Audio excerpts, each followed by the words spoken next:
my God. Oh my God. What?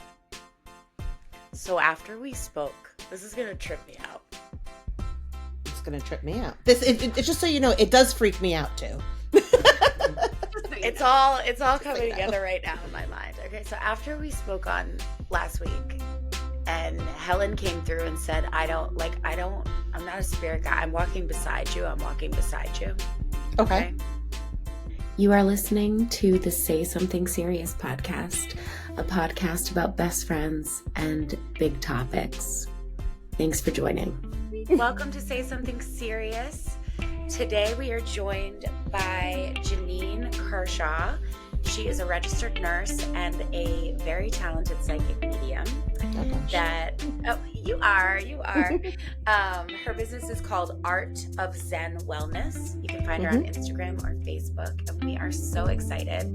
Janine has read both Mindy and I privately and in groups. I haven't done a private read. No. You haven't done a private yet? Not yet. No, not yet. God, Next week. I'm so excited for you. It's amazing. So, Janine, welcome. Thank you so much for agreeing to do this. Thank you for having me. Thank I you love for this. being our first guest. No pressure. My gosh, no pressure. I didn't know that. Oh, yeah. We have, to full disclosure, we've tried to have other guests, but we didn't get the flow. We've been working on figuring out how not to interrupt each other and how to ask compelling questions. So it's all a learning curve for us. Janine, tell us about being a psychic medium. Like, what is it like for you on a day-to-day basis? Are you like seeing dead people at the grocery store, or is it? Right. No, I don't. And I don't on purpose. So I was taught when I went to my mentor to try to get clarification. I can close up chakras. We all know chakras. Yep. Okay. I'm able to close myself up. So I won't live that day-to-day life of seeing spirit or hearing messages. Now, that doesn't mean they don't break through. Okay. If they're strong enough, they will break through. So I continuously throughout the day have to remind myself to close, because even in the beginning when I started, I would have to lay down for about a 15-minute meditation to open myself up to prepare myself for reading. Now it's just a matter of talking. Like if I talk about it, if somebody asks me one question, I'll automatically open up. So I continuously have to remind myself to close. Mm-hmm. Do you feel like you wake up in the morning open and then you have to close it, or? I do, but I mean, I open up in the middle of the night, so yes, but I don't want to. I don't want to. No. Do you have to like reclose if you wake up in the middle of the night and you're open? I do. A lot of people talk about like 3 a.m. 4 I a.m. do. Yes. Yeah. So if I wake up in the middle of the night, just even to go to the restroom, I'll just make sure that I'm closed. I mean, the other night I woke up with a hanger flying out of my closet. In the physical reality? Oh, yes. Yes. Oh, wow. Mm-hmm. That's helpful information. I feel like a lot of people speak about like the middle of the night waking and maybe feeling like something's going on. So that's helpful to just say like you can kind of manage your own energy, close up, set the intention, and go back to sleep. I like that. I never thought about that. Mm-hmm. Is there a certain phrase or mantra that you use to like shut it down quickly? If it's in the middle of the night, it's probably vulgarity. Just like get the fuck out of here. Because I can't read myself. I can't read our space. I can't read myself. I can see, I can tell if something's in the home, and my children are talented, so they can tell me. But I can't read myself. So that's what makes me nervous. I mean, I could tell you stories of stuff that's happened here. And I don't know who it is, what they want. So you can control your space and just tell them that you don't want them in your personal space and it's not a good time. This is an interesting question. Do you think when you say you can't, do Mhm. you think that that is because you have like a mental block that you've said like I don't want this in my house. I don't want to be talking to my own ancestors or whatever, or do you really Right. think that like an exterior energy has put a block on that ability? I believe it's probably both. Both. I've always had a gift in some sort, like from childhood to teenage years is when I really started seeing like my grandfather and hearing him right after he passed. Um, and things have always happened. Paranormal activity has always happened in any home I've been in. I think once my father passed, up until my father passed in 21, I was always able to communicate and hear, see my grandparents. Once my father passed, I was only able to do probably the first 2 days of him coming to me. And then I started getting what I call them randoms because they're strangers to me. And then I would start, hearing the kids in my bedroom, seeing kids bowling while I'm out bowling, or seeing somebody in a dining room. So I think it's a little bit of both because in the beginning, I do know that I wasn't ready to hear my father. I wasn't prepared. That is something you just takes a hard time to get over it. He comes to me through my daughter. My daughter can read me. Oh, that's cool. So he goes through my daughter when he has a message for me. That's beautiful. Wow. Mm-hmm. Can I ask you a little bit about like what the sensory experience is like? Like when you say Mm-hmm. you see, is it like in physical space you see? Is it in your mind's eye? Like how does that come through to be for you? So the way I explain it is if if I see somebody, it's in my third eye. But if I'm looking at a physical chair, you would see an empty chair. I see the empty chair, but you know how our eyes filter for us? It translates into somebody, an image in my mind goes where somebody's sitting there at the same time I'm seeing the empty chair in the physical world. Cool. Yeah, it's a little trippy. Yeah. Do you have like a set of signs and symbols I that do. I do. I do. And I'm starting to in the beginning I was getting used to. I knew what they were, but they would start I would understand the message I was getting. But I started seeing continuity throughout the same like diseases. I can tell if somebody has cancer. I get a certain feeling. It's just like a feeling and a knowing of it, as opposed to any other disease. If somebody was given morphine towards end of life or for anything, I get a very lightheaded, loopy, just very dopey feeling, almost like I took the morphine. So in Mm-hmm. addition to like the visual, there are a lot of sensory perceptions that you're kind of Mm-hmm. experiencing as you're going through a reading. And over time, you kind of learn what they mean. Are there ever any that come and you're like, I don't know what this is. Can you help me? Like, would you ask somebody if you're doing a reading, this is what I'm feeling?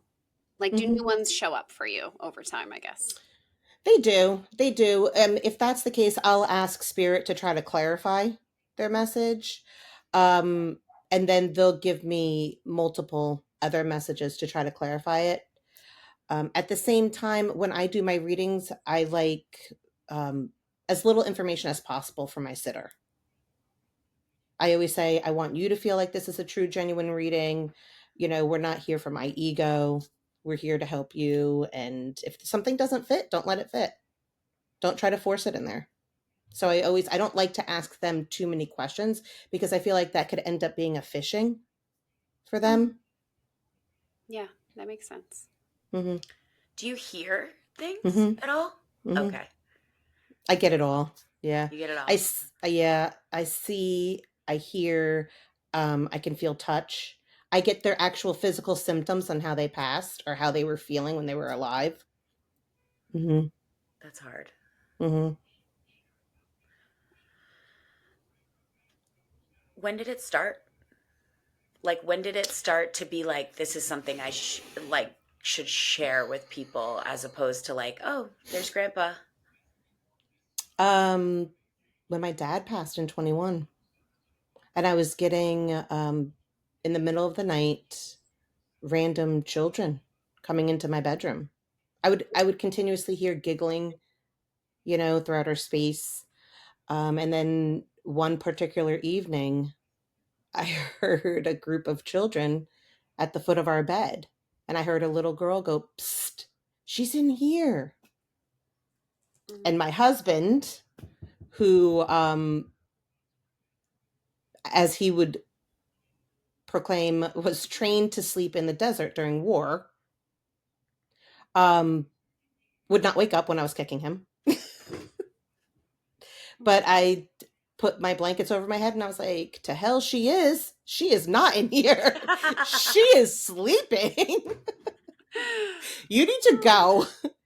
And then I fell into reading strangers. I really did fall into it. I knew I took a mentor class for somebody. I knew I can control spirit. I knew I can control my space. I knew I can control it. I've lived in that spiritual world since like 2015, 2016.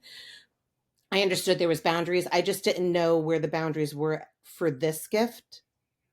And I really didn't consider it a gift because it was something that I always lived with. So it was just me. It was a 2-day course, 10 to 5, Saturday and Sunday. And I went the first course just to learn how to control my boundaries. My mentor walked in and she said, "Okay, we're going to start reading everybody." And I pulled her aside. I said, "That's not what I'm here for." She said, "But it is." And at the end of the first day, I came home and I read my husband, and we've known each other since we were 16, but his grandparents came through, special candy, special treats, special nicknames. And it just kind of like steamrolled from there. It's crazy. It's amazing. I have a question, because you said like, the gift, but I don't really think of it as a gift. We were talking earlier, Erin and I, about, I've heard so many mediums say anyone can develop this skill set. So I think there are people who naturally come in like you, like you're open, it's coming to you. But I think there are people who are curious and would like to connect. Do you believe that it's possible for anyone to Absolutely kind of access this level of consciousness or the gift or whatever you want to call it? Yeah. Absolutely. We're all born with it. And I feel like the physical world and life jades us to where we're only supposed to see and know what we can see and touch and what science tells us, what you can actually study physically. I think life jades us to say, "Ooh, I think my grandparents talking to me." No, they're not. They're dead. You can't hear anything.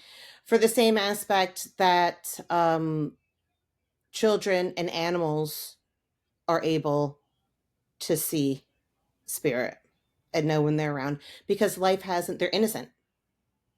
They're innocent. I've noticed that I'm able to connect with somebody that has memory issues. So somebody that is still alive in the physical world, but has dementia and Alzheimer's. And I believe that's because their inhibition is kind of lifted. So they're back to that innocent stage.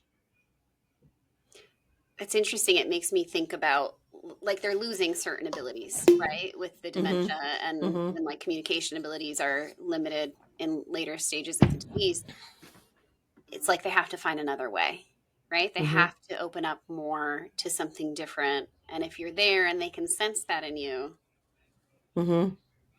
they probably just like redevelop that skill. So you think it's like we're open, we lose it because we get jaded by life, and everybody has this fear, right? If our kids are talking like that or something, that we should shut it down.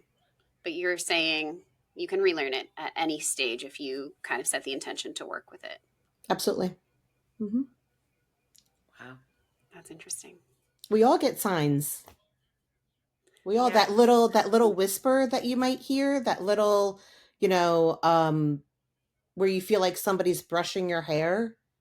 across your face, I mean, those are signs from loved ones. Were there some spiritual knowings or developments in yourself? You said you kind of started being in the spiritual path around 2015 or in the space. Were there certain knowings that you had throughout that process that sort of prepared your consciousness to go through that shift, do you think?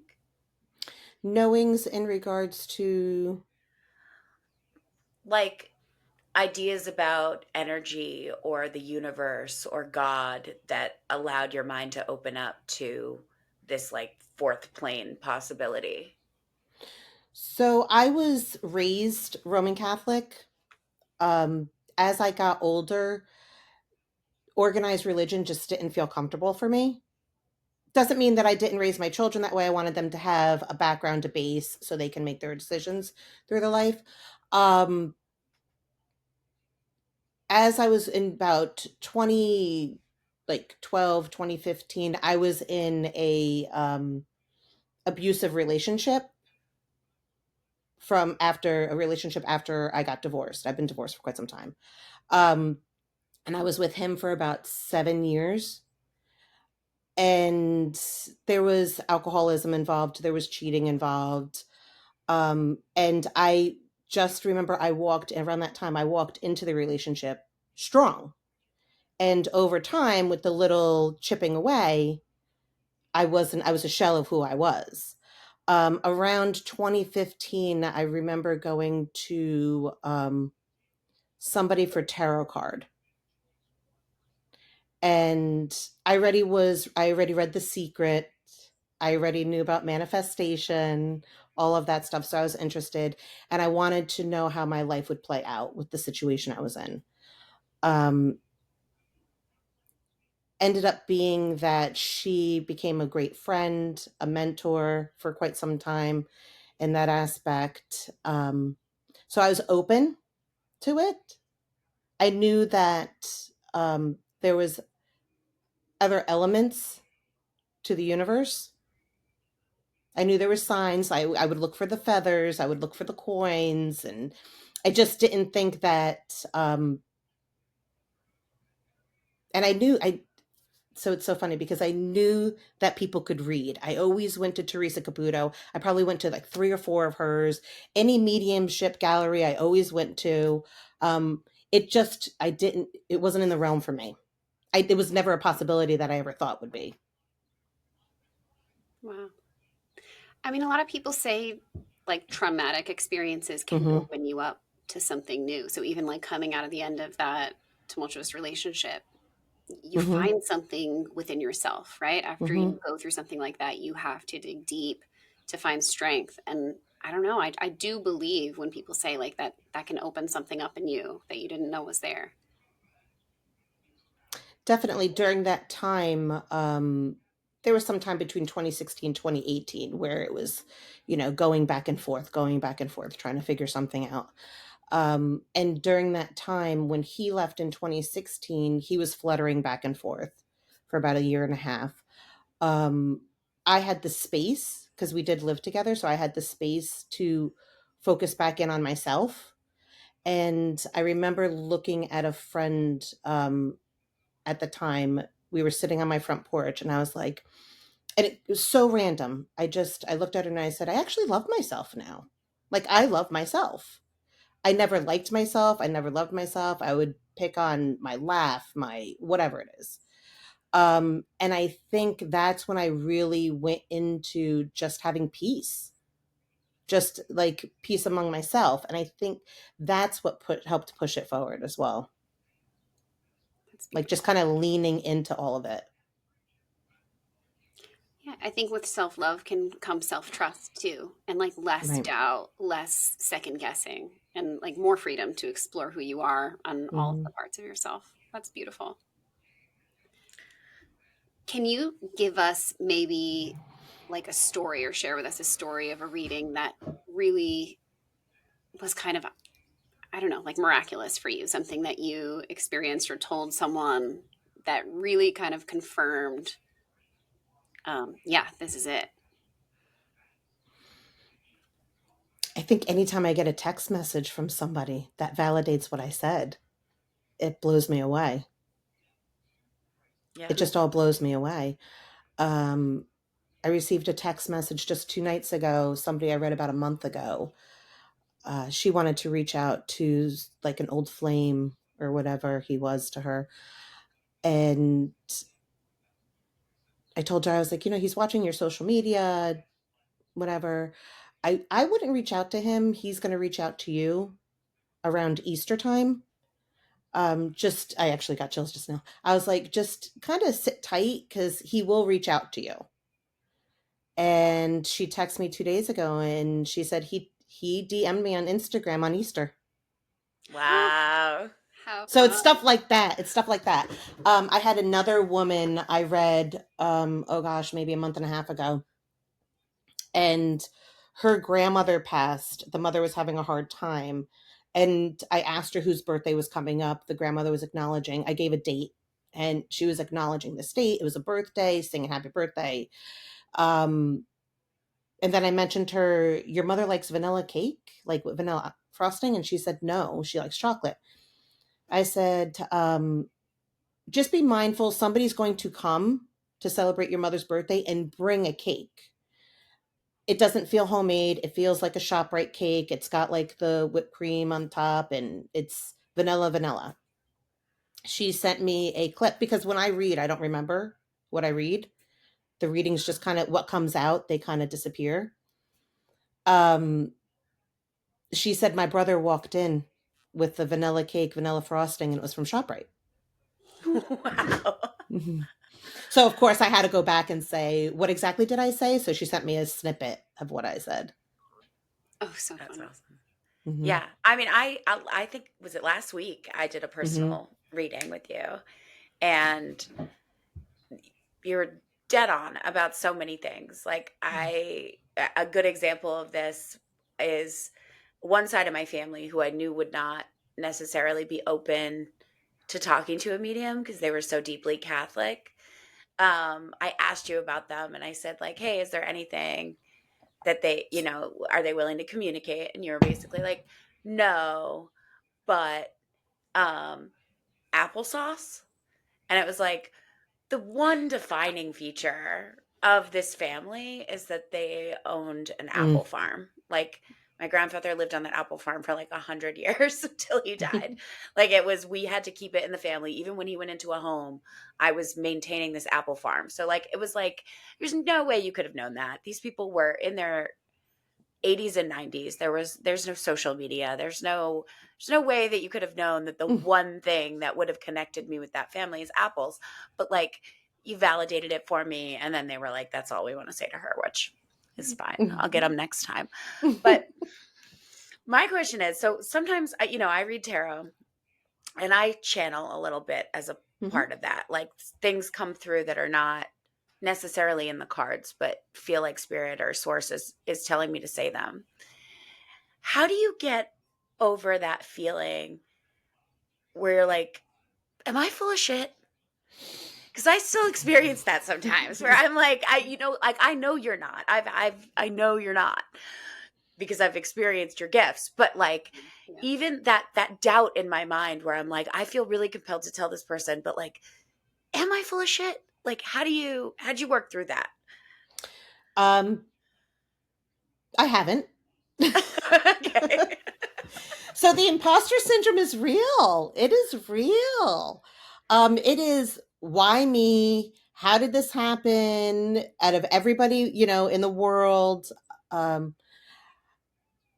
don't. What I have done is I've loosened the reins on the imposter syndrome. So I would be very fearful to give certain messages because I didn't know if I was full of shit or not. I've learned just to kind of, if it's given to me, say it. It's going to resonate. It's there. If I hold it back, it changes all the context of the other messages.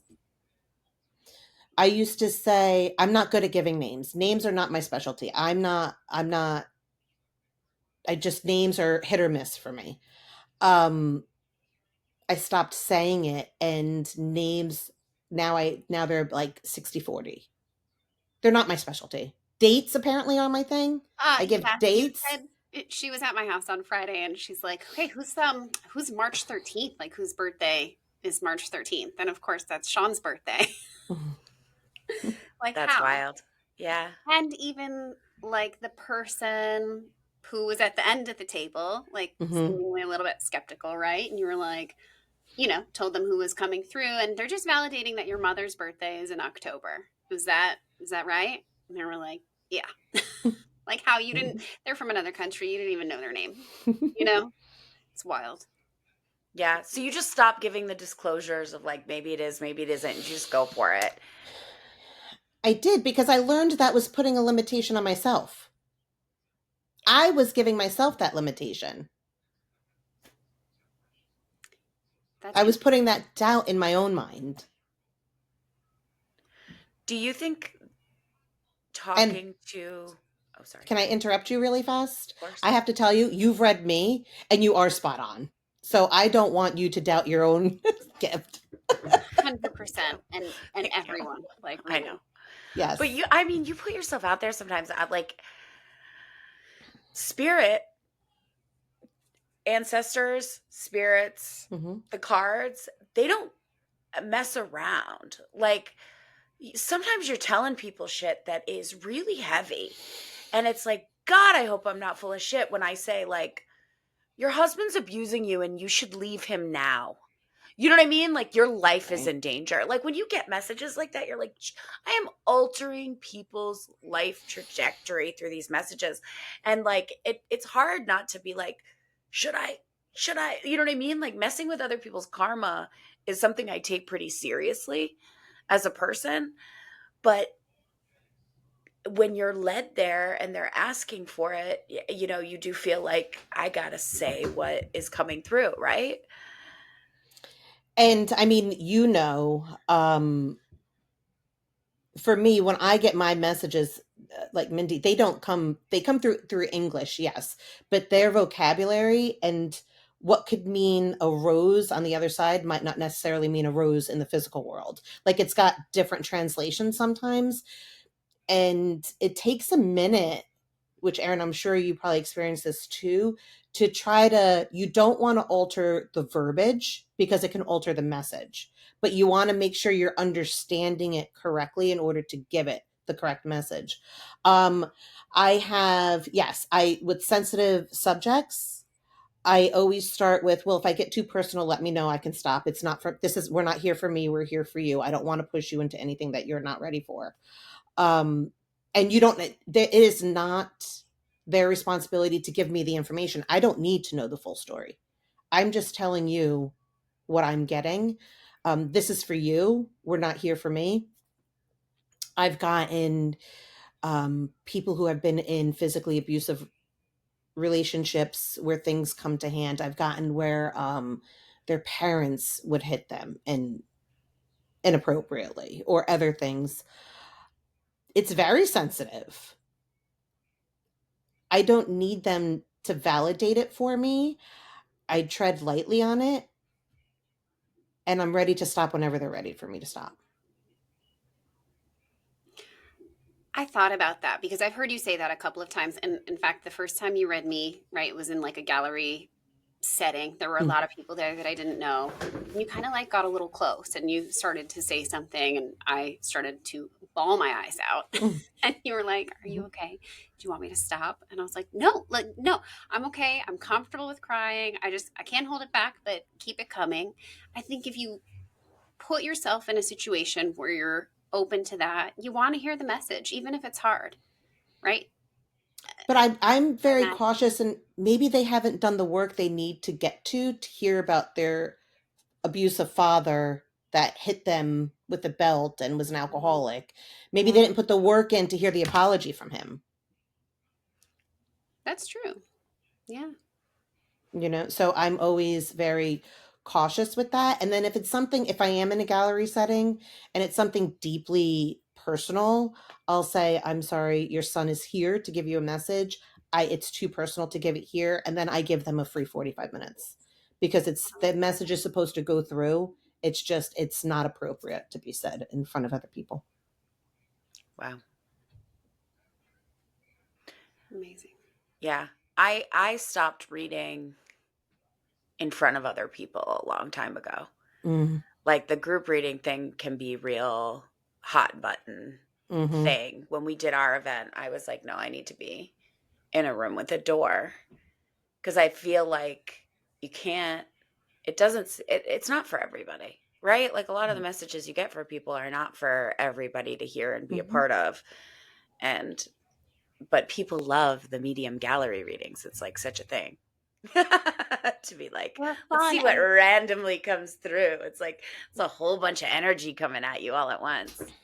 I think what's really cool about it is that you get to hear other people have their moment of like, oh my gosh, yes, right? Like you have your moment of that, and then you're watching all these I've heard you say the most bizarre random stuff that I don't even know if I've ever heard of it before, and I honestly don't even know if you had ever heard of it before. You're like, they're talking about this game or whatever. I'm like, I've never heard of this. I don't know. Or like this very specific children's book. I don't know. I've heard you say stuff and people just being like, what? I think watching that makes your brain go, okay, this is really happening. And it's not just for me. So many of these people in this room are having a beautiful experience, and it kind of validates your own. It almost makes you be like, okay, even though I knew when I heard it, it made sense, it hit, it connected. Watching everybody else have that moment lets you kind of say like, yeah, this is really happening. I do get, I've had one or two galleries where people would actually say to me in the middle of the gallery, well, you just turned me into a skeptic. Because I was unable to pull through or give them the information that they want. She wanted her dog that passed to come through. And I really couldn't, the dog didn't want to come through. One reading I had with one woman, we had it scheduled. One of us got sick. We scheduled it for the middle of January. And we sat there. Her father came through. Her brother came through. And it was beautiful. It was wonderful. It ended up being, it was supposed to be that way. It was her father's birthday. And she was unhappy that I was unable to tell her who broke into her home. So there's and those, those one-off comments that I get weigh heavier than the positive ones that I get. So those are the ones that get into my mind a little bit. But I just have to, I just have to shake it off, because that's what will feed the imposter syndrome, right? And that's where our brain goes. It holds on to the negative, but I think at least you're aware of that's what affects you more. But I mean, I'm sure as someone who's been to a couple of your events that you get a lot more positive feedback. And it's not general, in any way. It's so funny because when I read, it just sounds like gibberish to me. Like I leave, even if I do private parties, or I always bring my husband or a friend or somebody else. And I'll always leave and be like, oh, I could have given more. I wish there was more I could do. It's just. Yeah, there's like a trust that like the gifts that you have and the messages that you have are the ones that need to be said, and that's all there is, right? Like you can't, you're not going to turn into a crime fighting psychic for this one lady. That's just not your, you know what I mean? Like, listen, I wish I could. Yeah. My life would look a lot different. Right, exactly. I think what is meant to come through will come through. And you can't force something that's not meant to come through. Right. That being said, if you're open to it, if there's anything that is coming through now and you want to share, we're open. I'm open to receiving. Erin, are you? Yeah. Yeah. So as soon as I opened up, I opened up before we sat down. I call in your spirit team, Mindy, your spirit team, Erin, and I just want to get loving messages. And as soon as I opened up, It's so funny because I got a grandmother, but I know, Mindy, I know that was from the other day. So I never like to read the same spirit so soon after. I honestly don't even like to read the same client so soon after. It's probably very bad for business. um, I always say, I was very dependent on one time for the tarot card reading. So I always say I don't want people to live their life dependent on me. I like to do about 2 to 3 months in between for them to rebook. But when this grandmother came through, because I really feel it's really more towards you, Mindy. I asked her to kind of like move aside because I already read her, but no. But I feel like, Erin, who was the smoker with you? Was one of your grandmothers a smoker? All of them. Who had, it's so funny. Who had the, All of them. all right, because they're giving me the sore throat. Who had the throat problem? Who had the really scratchy sore throat? Who had the really raspy, kind of like voice? Your grandmother smells really pretty, Mindy. Oh. Not a smoker. No perfume. The problem is, I don't remember my paternal grandmother having a particularly raspy voice. My grandmother on the other side, I did not know. Okay, so they're showing me it's the grandmother. Did the grandmother that wore the knee highs?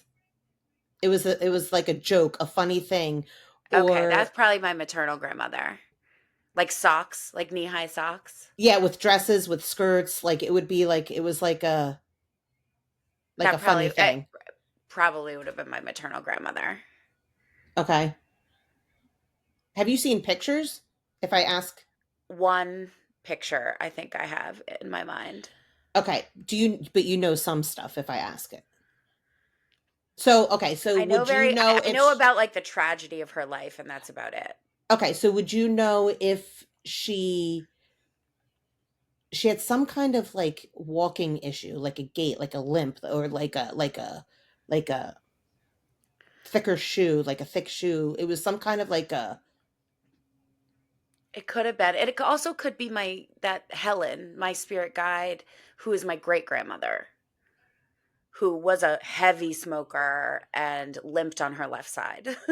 Okay. I work with her energy a lot. Why is she pointing out earrings? Dangling earrings. They look filigree like. But did you lose an earring recently? No, not that I remember. I'm sure I did. Lost an earring back the other day. No, it doesn't make sense. It's not the earring back. She's not letting go of these filigree earrings. They almost look like a triangle on top, and they have like come to a point. There's a, I don't know what filigree is. It's that Mindy, how do you describe it? I don't know. It's like such a bad drawer. Okay. It kind of looks like the interwoven, like florally, like wiry designs. Okay. Very Victorian looking, like, I guess you can say. But it kind of like a triangle. Can you see that? Kind of like a triangle. And then there's like a drop here, a drop here, a drop here. See that? Oh, okay. I'll ask.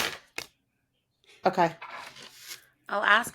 I think I get a lot of my... No, but are you getting a piece of jewelry for your wedding?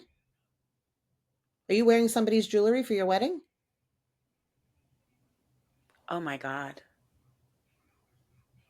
Oh my God. What? So after we spoke, this is going to trip me out. It's going to trip me out. It's just so you know, it does freak me out too. It's all coming together right now in my mind. Okay, so after we spoke on last week, and Helen came through and said, I'm not a spirit guide. I'm walking beside you. I'm walking beside you. Okay. My friend Lauren came over. And Lauren is one of my best friends. Ever since I met her, I have had this vision. Like I can't explain it other than the minute I met her and many, many times since, I've had this vision of her and I as old ladies in South Boston in the 1960s. Like I would get these, like, they're just flashes. And I've had them since I met her at 18 years old. And I always thought, up until this week in my mind,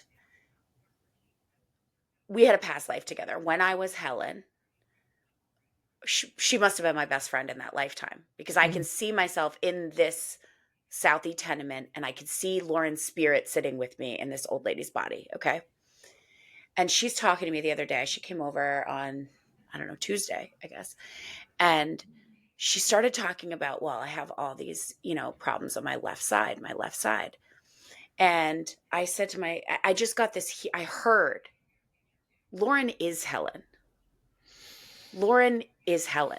You just gave me chills. And I said to her, I said it right then to her, because it just, like, it came through, and she was saying all this stuff. And I was like, Lauren is Helen, like, whatever. Her and I were sitting outside on the porch, and she's wearing those earrings. And I thought to myself, these earrings? No, the earrings that you're drawing. Yeah. And I said to myself, I need earrings like that for my wedding. And I started asking her about them. And I was like, can I borrow those earrings?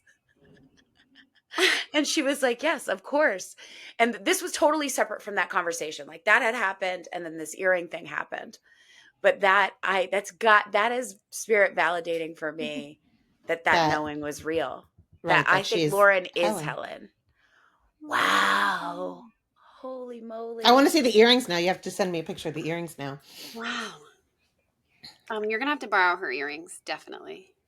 Like, don't get your own. Yeah. Borrow hers. I definitely got that it was her earrings were not wedding, because she put you in a wedding dress. Her earrings were not dangly, but they were like, they like go up on her ear, and I thought they were very fairy-like and beautiful. But I said to myself, I need earrings like that for my wedding. And so that's the connection I'm making. I don't think they were exactly the way that you drew them. Okay.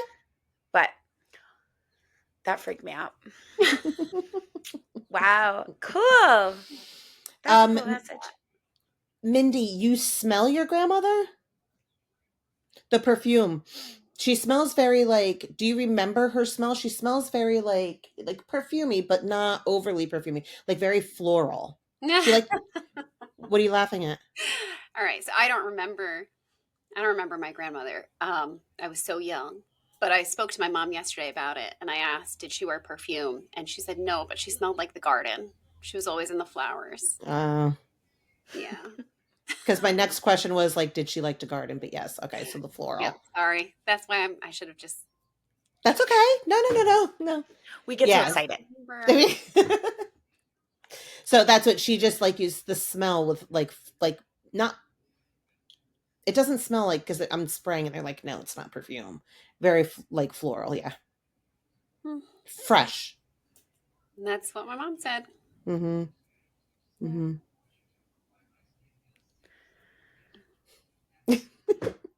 Can I ask I have a question. Of course. Do the spirits ever give you insight, either for people or for yourself, about the other side? Like, does it help you to visualize what happens to our spirit and that sort of thing? So I actually astroplaned one time. Cool. I thought I told one of you. I don't think so. I feel like I might have heard part of this. I think I told you last week. I want to hear it again. Okay. Okay. Didn't even know it was such a thing. I had to ask, somebody. And I'm so glad that I told people the day after it happened, because when I actually spoke to my sister-in-law that will verify it, I felt a little bit crazy. When I was sleeping one evening, so my sister-in-law's brother-in-law, so her sister's husband, was ill. He was on hospice. He was starting to transition over. And one night I was sleeping, and I just remember just elevating to this beautifully bright white. It was just white everywhere. Like, it was just so beautiful. Didn't hurt your eyes, white, just light. It was just beautiful.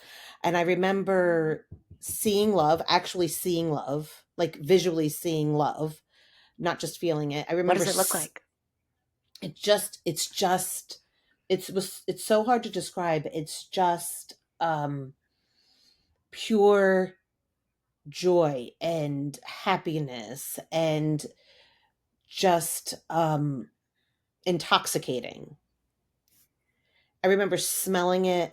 You hear it. Like, it was just the most beautiful thing.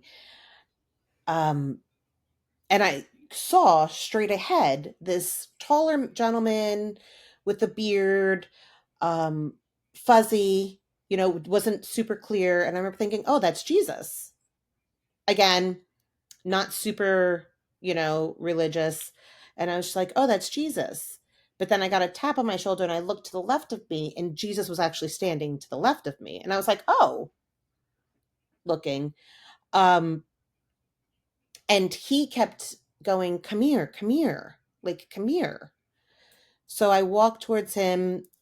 Don't remember exactly what I did with him. I just remember standing next to him.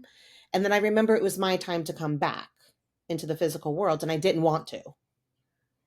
I was like, no, this is so beautiful here. Like, it was like, it was just above and beyond what you ever think. I came back. The next day texted out to everybody who I did. It was like 2 people, told my husband. The following week I reached out to my sister-in-law and I said, how is so-and-so? And she said, it's so funny because he had a dream last Wednesday, that he had a dream that he was in heaven and a short lady with dark hair was he was calling her towards him and walking her towards him. So I was like, oh, I'm getting chills now. I was like, oh, and she described exactly what I messaged out to everybody. Which, like I said, had I not done that to go back and reflect on it, I would have felt like I was, again, am I full of shit? Yeah. Or not. And then he shortly passed after that. But those are moments. So I know, I made a contract with my spirit team. I don't deal with any dark entities.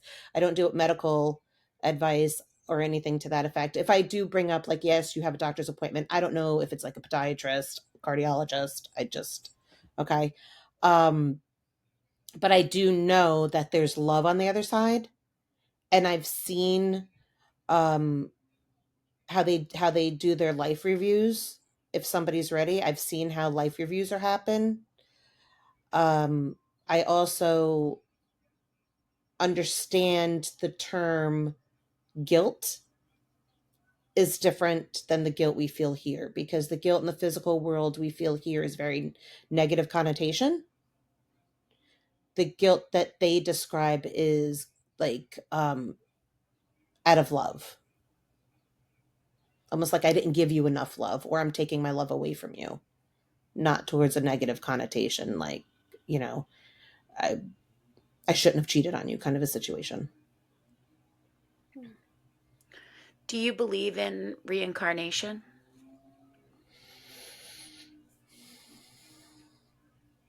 I do.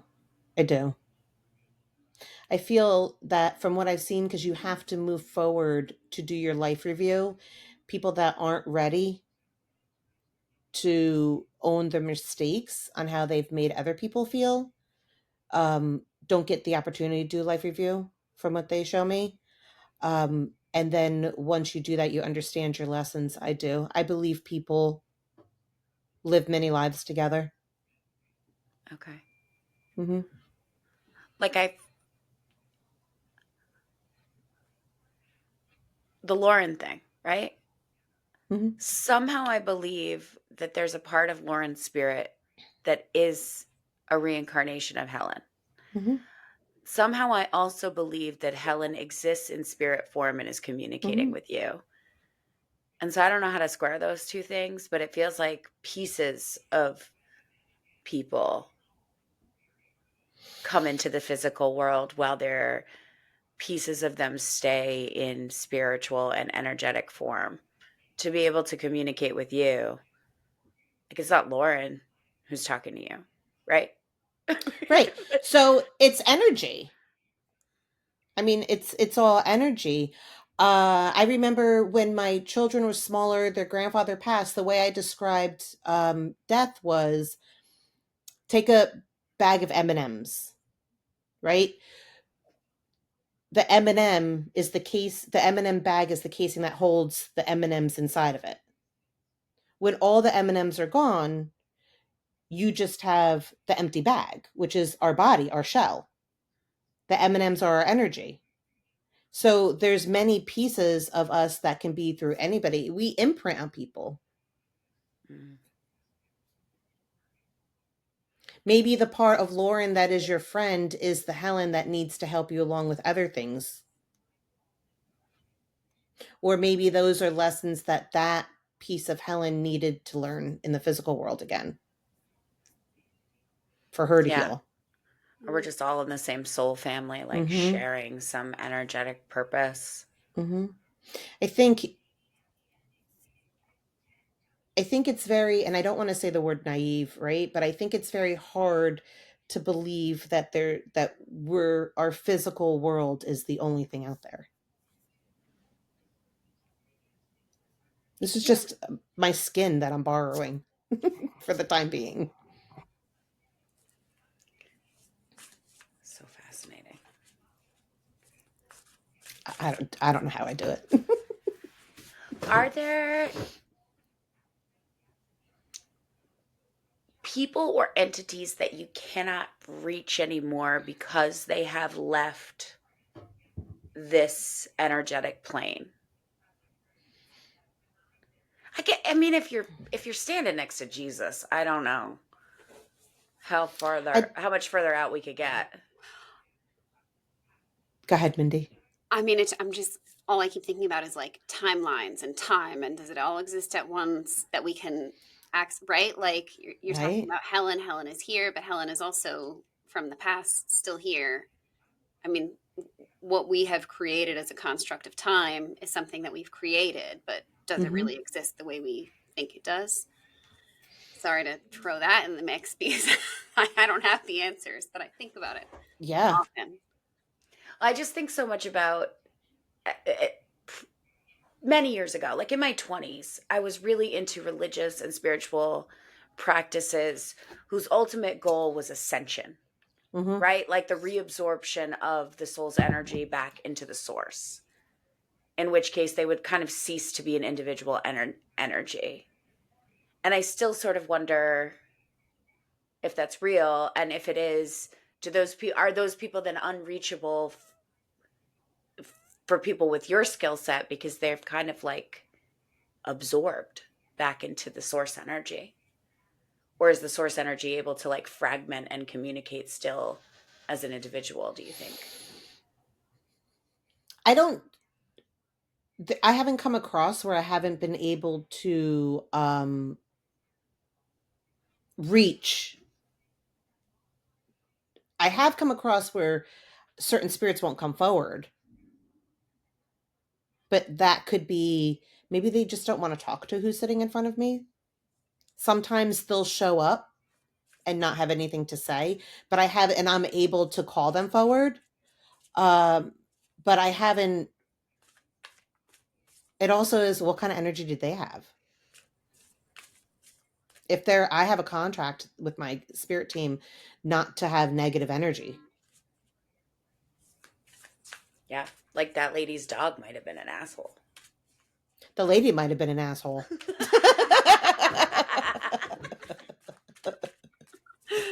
Like, sorry, can't reach me. way up here. Leave a message. Beep. Yeah. Pam, your chihuahua wanted to kill you. Okay? And I don't work with energies like that. Just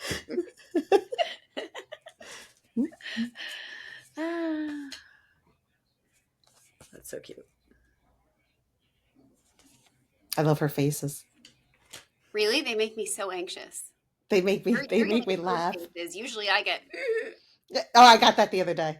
yeah. And the eyebrows. And like I see her brain working, and I'm like, don't say it. I don't want to hear it. I'm like, oh, geez. Couple messages. First one I found really funny, that was the face, is you're not for everyone. No, I'm not. Embrace your weirdness and always face your true north. I think Mindy had a question about this. Are there certain people that you can't work with? Right? What was your question that we were discussing earlier? You're saying, are there certain... Was it... I was thinking... you were asked skeptics. Like, is it harder for you to work with skeptics because their energy is closed? Yes. The way that works is they test me. So they'll think of a word that I have to say if I'm real. Or their loved one will come through and they could sit there with their arms folded in a gallery, which I don't know why you would spend money to sit with me if you don't believe, but thank you. Like, thank you. And their loved ones is what I call, they have me go through the back door. It's not such direct messages. I have to give a ton of very small validating messages in order for me to actually get the true one through. A ton. Okay. They're very hard to work with. But so it's like sort of exhausting and a waste of time a little bit, because you're just like, the pink necklace, the yellow blanket. Like, let me know when you start believing.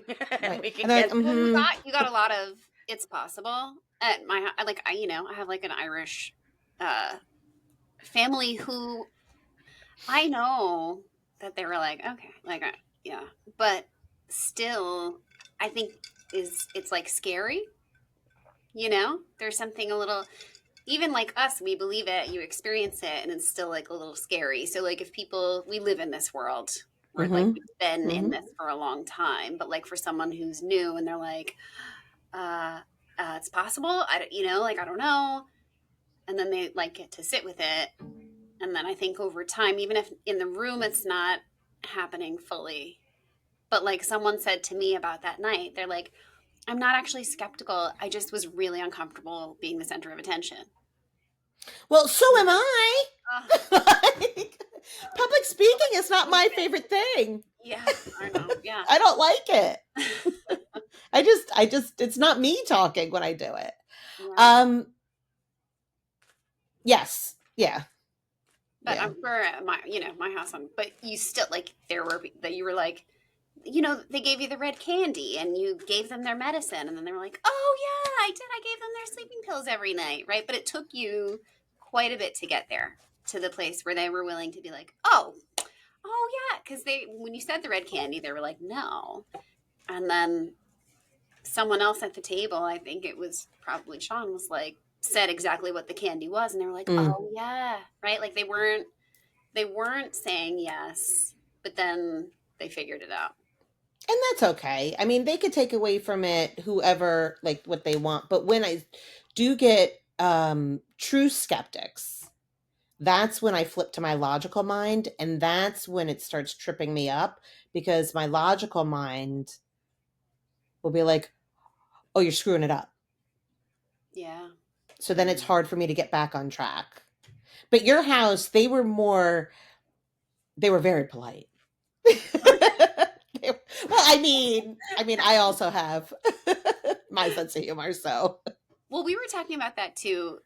I think what Erin and I were saying is so refreshing is that I think for some people carry this belief to be in this like kind of spiritual community or world, whatever it is, that you have to have some certain type of personality. And I think the most refreshing thing about you is that you can bring humor into it, and there's a lightness. And while you're giving the message, you also have this like really comforting personality style that makes it easy to receive the message, but it's not like exactly what you would always expect, right? From like a medium, someone who's giving messages from beyond. Like, there's just something really refreshing about how you do the work.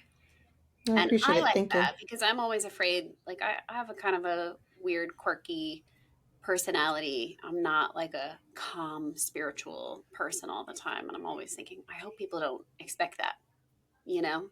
So it's nice to Right. see someone else who can bring their own personality to the work. And there's no like, there's no fakeness, you know? I appreciate that. Thank you. It doesn't need to be serious, right? It's hard sometimes, it's heavy.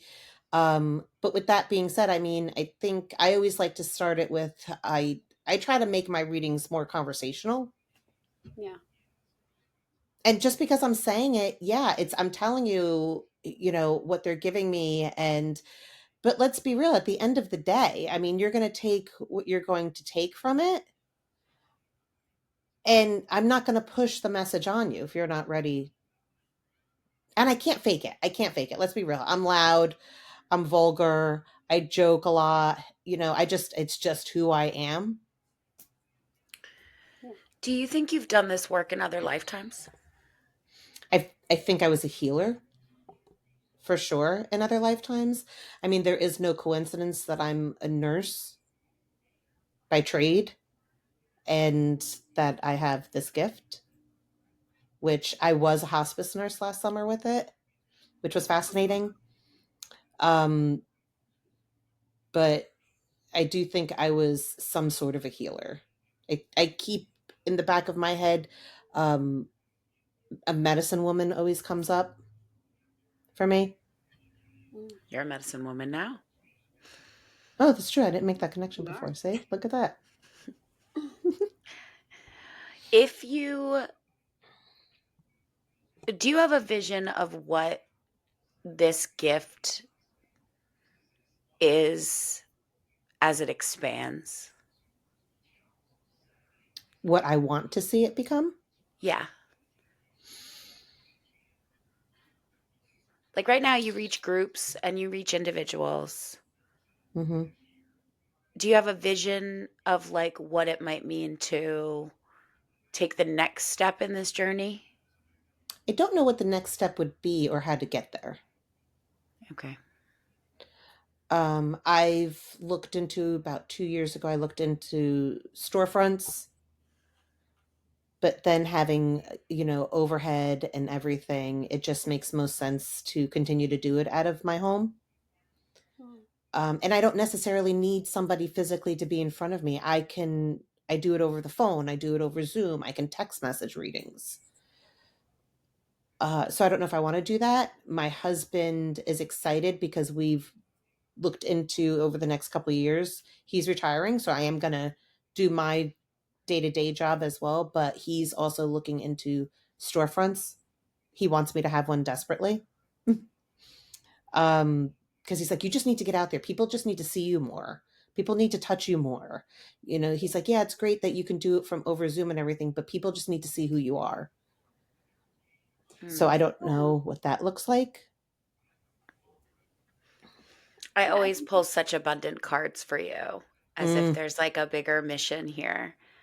And I'm always curious about what that dream could be. Feels bigger even than a storefront to me. I don't know. I've always wanted to write, so I don't know. If, on that note, is there a message? If there was a message, let's put it that way. If there was a message that Spirit wanted you to bring to the world through your life experiences and the messages they give you, what do you think one or some of those messages would be? Trust yourself. Like, truly trust yourself. Like your feelings, your instincts? that kind of thing. Instincts, feelings, who you are. Like, I hate, it's so hokey to say believe in yourself, but it really does. It's confidence. I didn't have confidence in a lot of areas growing up. But I think it's just a matter of leaning into who you are. I can truly sit here and say, I love myself. Like, I love where I'm at. I love what I do. I have a really peaceful life. And I've gotten here because of all the hardships that I've had, that I know, like that previous relationship that I mentioned earlier. In a sense, I am grateful to him for being such a fuck up in the relationship. I take my own ownership for it. I've worked through that. I understand that. Because had that relationship not happened the way that it happened, I wouldn't have been as broken as I was to rebuild myself where I could trust myself and love myself. And I think leaning into that really kind of accentuates this. And I have a lot more empathy for people. Because of that experience. Because of that and other things, you can't judge somebody. You can't judge. You never know when the shoe's going to be on the other foot. That shoe can drop real quick. And if it does, who's there for you? So I keep my circle very small. People don't need to overextend themselves to have 20 friends, 50 friends. Agreed. Yeah. You can't be true and genuine to each one of them. Trust yourself. Mm-hmm. Okay. Trust yourself. Yeah. Oh, she's seeing something with the words trust yourself now. Erin is always the entrepreneur.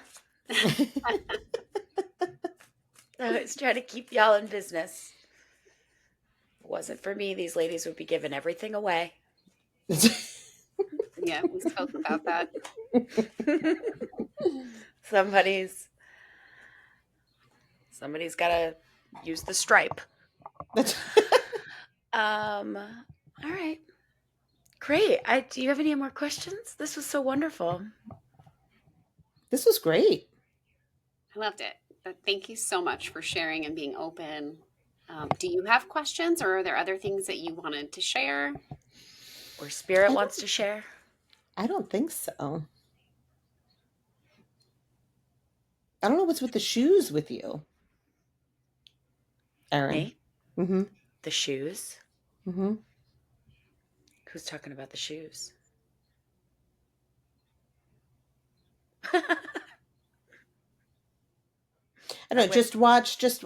I feel like shoes are going to be a very big thing for you. I went on. What? Okay. What happened? Is she going to say? I don't know. Do you know what she's talking about? I have no idea. I don't know. This is when I go into am I making all these connections in my mind? But in that same conversation with Lauren, I went on an absolute tirade about how I have too many fucking shoes and I have them in every color that I buy every pair of shoes in 2 different colors. And she was like, I know everybody does that. And I was like, no. I dragged her through my house to take her to my shoe room. In my shoe room? Who has a shoe room? And I just started going. I was going on a rant about how I have these 2 shoes that make me look like a genie. they're like loafers, but they're really pointy at the toe. They're like genie shoes. I don't know. And I was like, Lauren, how many times a year do I want to dress like a genie? And do I really need options? Do I really need options about being a brown genie or a black genie? Like this is crazy. Like I was just like, you know, cycling about how like I have a problem. Hold on. So They're right over there. My shoe room is right here. I'm going to show you the fucking genie shoes. Okay.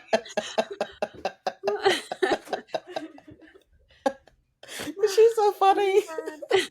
She is so funny. If they're a pair that I have in my closet, I'm gonna die. I have like 4 pairs of shoes. I just run them into the ground, throw them out, and I'm so bad. I wear the same thing every day. I have heels. I used to be able to wear heels. I can't now with my back. But yeah, I used to be able to. So I have a ton of those that are still sitting. I have a whole closet in my son's room that are shoes that I can't wear anymore. All right. Oh, These are the genie shoes. Oh, but look at the tips. Look at the tips. I've never seen those. How have I never seen those? Oh, Look at it. why are you showing your You can closet? move the screen. That just, Throw them I away. just want you to see what happened. Wait, go to the foot. Go more. I'm trying to move the. Okay. All right, straighten it out.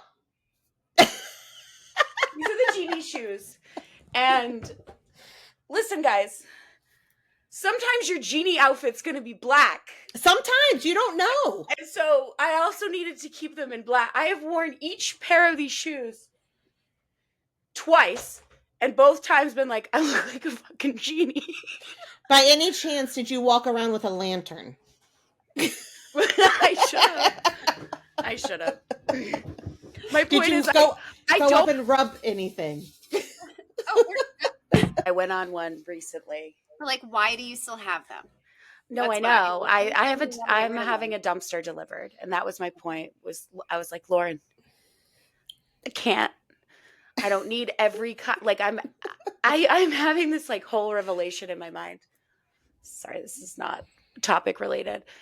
About what the fuck did I think in my early 30s my life was going to be like in my late 30s, that I needed so many shoes, so many cocktail dresses, so many gowns.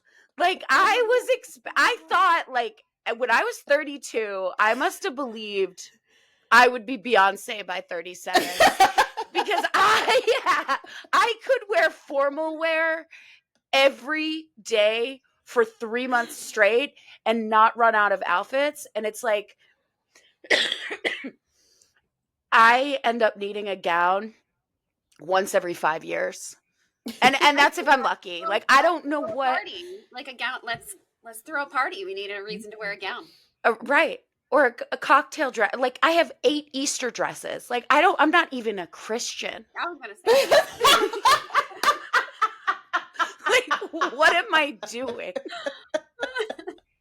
The best part is if another party comes up where you could wear that, you're going to be like, I don't want to wear something old in my closet. No, exactly. I'm going to be like, first of all, that's an Easter dress.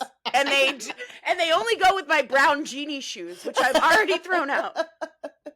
I think this is Glenn's fault. Like, sorry, Glenn. You're wonderful. But right, didn't he tell you when you were young, like, get dressed every day? Like, you're going, right? Oh, my therapist, Glenn? Yeah. The only Glenn. Like, The only Glenn. Oh, like get like dress up. Like dress why not up treat yourself every right? day like you're going somewhere, even if you have nowhere to go, right? And If you're he like, did, "Oh, I well, forgot I'm because gonna I dress work like from I'm home going and wear cocktail pajamas party." like every day until I immediately have to leave the house. So I just thought that my life was going to get a lot sexier than it ended up getting. That's And what you make it happen. now I'm hoarding genie shoes in every color in my 800 square foot ranch and really questioning what my grip on reality was back then. Anyway, thank you, Spirit, That's fun. for bringing this up reminder. again. For I'm bringing working up on the it. shoes. There'll be another dumpster here on Monday, and we will be letting them go. Another dumpster? Yeah, Mm. I love dumpsters. I'm in real estate. I love a good dumpster purge. I think everybody should get a dumpster once a year at You're their giving house. me the itch. Like, I just now want to go home and clean out all the closets in my house. You should. There's a dumpster that lives at your house. I'm so jealous about that. I know. I would be. Well,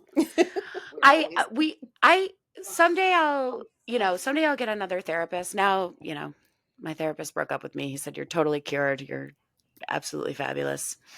And he won't listen to me talk shit anymore. But someday I'll get a new therapist. And when I do, I'll work through like why. It might have something to do with growing up on an island. I need to be comfortable not having the exact thing that I desire in any given situation. Mm. Like why? What, like other people are living a life where they're like, a black genie shoe would be great with this, but I don't have one. And I'm like, that to me is like a tragedy that should have been thought of in advance and remedied. And I have to work through like why, like if I don't,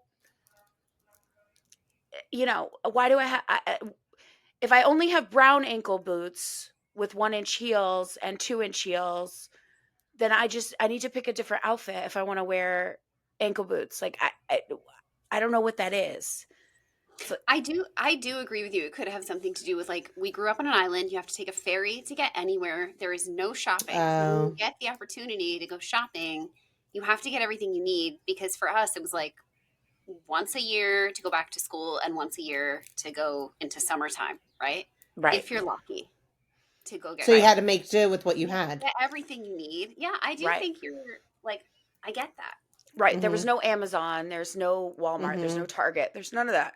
So like if you didn't think of it in August, what you might need in January, like you were fucking shit out of luck. And so you thought you were going to need the genie shoes. We're still trying to figure out the genie shoes. Where that came from, but I do understand the shopping. I don't know. Thinking ahead. This is Sandy's fault. I mean, they're not terrible. My stepmother told me once, if you find a pair of shoes that you love, buy them in 2 colors. She told me that when I was like 17. And I was like, brilliant. And like, she married a banker and has multiple walk-in closets. You know what I mean? Like we're different people. I don't know. He's your dad. He is my dad, which is why like I was able to sustain such delusion for so long. But like I don't have multiple walk-in closets, Sandy. So I can't buy everything in 2 colors. Like I could, but where would I put them and how many dumpsters would it take when I realized how insane that is? And that's what the black ones you can wear over and over. No. Yeah. You're not going to wear them. In a circulation of the other 104 pairs of shoes that I own. Maybe they match with one of your sequence dresses. I'm not wearing loafers with sequins. How dare you? Because after all, you don't do that in the living room. Exactly. I only leave the house 3 times a week. That's the other wild thing about it. I feel like tonight when Mo comes home, you need to be in a gown. Yes, every night. High heels though, like leave the Welcome home. Leave the loafers. Yes. Yeah. Like make a nice dinner, like set a candle on the table. Right? There can be used. That's actually a good idea. Yeah. She'll get a laugh if nothing else. She'll love it. She'll be like, oh, you should greet me in a cocktail dress every evening.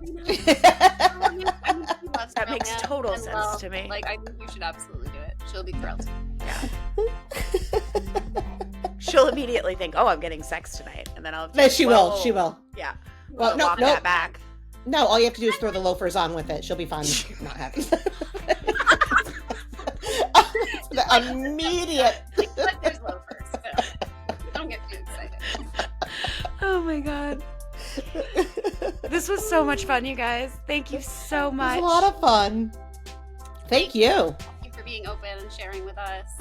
Of course. You guys make it so super simple. Easy. Very light. Please come back again soon. Oh, I have a feeling you'll see me soon. She's a psychic, so we could take that to the bank. That's right. Love so you guys. are you. Bye. Love you too. Bye. Bye. Bye.